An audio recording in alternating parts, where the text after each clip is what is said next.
મારી નાતે મારી પાસે આવડા ના જાય મારી રાત છે રોટી ન જાય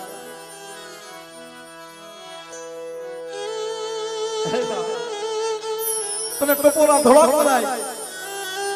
જો મારો બાપ ભાણજી હોય ને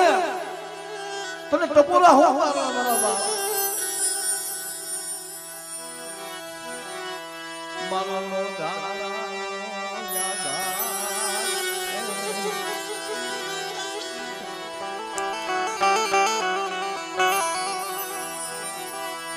મારો ડોગતર બને તું મારો સર્જન બને ડોક્ટરે તું છો મારો સરકારે તું છો મારો વકીલે તું છો મારા બાપ ભાણજી આ મને હિતેશભાઈ વાત કરી કે ભાઈ અમે શિવજીને ગલીએ માંગી બીગી